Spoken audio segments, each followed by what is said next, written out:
இயேசுவுக்கே புகழ், மரியே வாழ்க. அன்பிற்குரியவர்களே, நீங்க நோன்பு இருக்கிறீங்களா? வெள்ளிக்கிழமை தவ காலத்துல இன்னைக்கு நோன்பு இருக்கிறீங்களா? கிறிஸ்தவர்கள் நோன்பு இருப்பது தவறு. ஆச்சரியமா இருக்கா? ஆமா அன்பிற்குரியவர்களே, கிறிஸ்தவர்கள் நோன்பின் அர்த்தம் தெரியாமல் நோன்பு இருப்பது தவறு.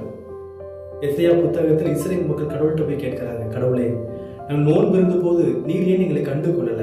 நாங்கள் தலையை தாக்கி இருந்த பொழுது ஏன் நீங்கள் என்னை கவனித்துக் கொள்ளல அப்படின்னு கேட்ட பொழுது கடவுள் அவர்களை பார்த்து சொன்னார், ஓஹோ, ஒருவன் தன்னை ஒடுக்கிக் கொள்வதுதான் நோன்பா? ஒருவன் நானலை போல தலை தாழ்த்திக் கொள்வதுதான் நோன்பா? சாக்குடை அணிந்து சாம்பல் பூசிக் கொள்வதுதான் நோன்பா? இதைத்தான் நான் விரும்புகிறேன் அப்படின்னு கேட்டுட்டு கடவுள் சொல்லுகின்றார், உணவில்லாதவர்களுக்கு உணவு கொடுப்பதும், வீடற்றவர்களை வீட்டில் கலைத்து செல்வதும், ஆடை இல்லாதவர்களுக்கு ஆடை கொடுப்பதுதான் உண்மையான நோன்பு. இதைத்தான் நான் விரும்புகிறேன் கற்றுக் கொடுத்தார்.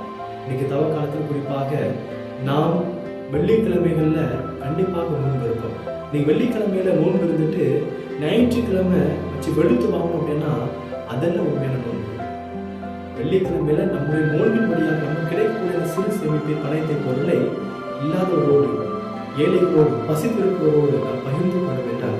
அதுதான் உண்மையான நோன்பு. அதைதான் கடவுள் ஆசைப்படுகிறார். எனவே அப்படிப்பட்ட நோன்பை தியாகத்தை நாம் செய்ய முயற்சி எடுப்போம். தவ காலத்தில் இறைவன் நிறைவாக ஆசீர்வதிப்பாராக. நன்றி.